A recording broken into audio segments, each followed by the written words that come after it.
Oldu mu? Daha bir itiraf şükür. Rahmet bulara. Yurttaşlarımızı tavsiye etsizmi? Hava tavsiye eteme, görürüz ya bu katıyol, kömür katıyol ise kömür katıyolundan yarıp taşıdı bu. Bunda çıkım yok. Türkiye peşe kurulgan. Tavuk işlemiydi.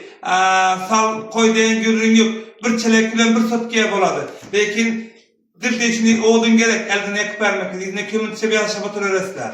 Bu 5 çıkım bu. 3 bağ tavuk gerek, 2 bağ tavuk gerek deyen görürümler yok. Ötüyoruz Mustafa. Bere gelin hey.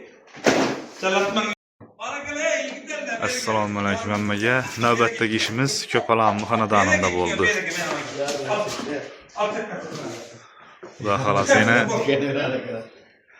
bu xonadonimizda zamonaviy batareya qo'yib beryapmiz. Bantirab o'ynayalar bo'ladi. Katyondan göstermen. Ko'pala ish etilen işlerden köyünüz doldumi? Daha bir itiraf şükür. Rahmet bulara.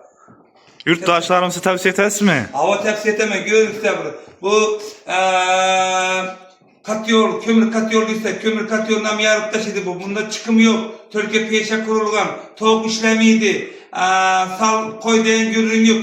Bir çelek bilen bir sotkiye boladı. Belki dildeşini oğudun gerek elden ekip vermek. İzine kömür sebebi aşağı öğretler. Bu 5 çıkım bu.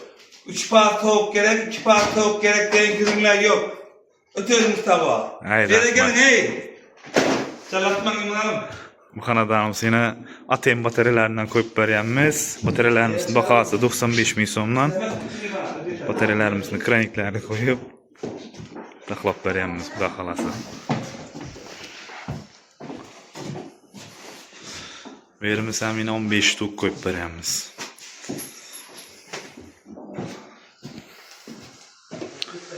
Bu sistemamiz peshada qilib turibdi yana. Peshni içine turbadan registrine zatilyan. Katyol zatilyan içine korotçi. Yine peşimizin yanıp duruşu. Şu yangan otumuz üstünde turbası var. Turbaga deyip atap iğnemiz kızıp durdu şu hesabına. Samatok sistemi.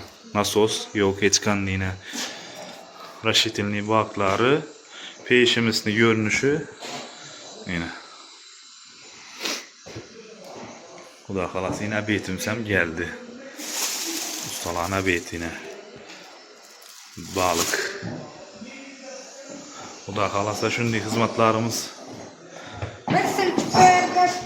gerekiyorsa ekranda nömrelerini koyaman.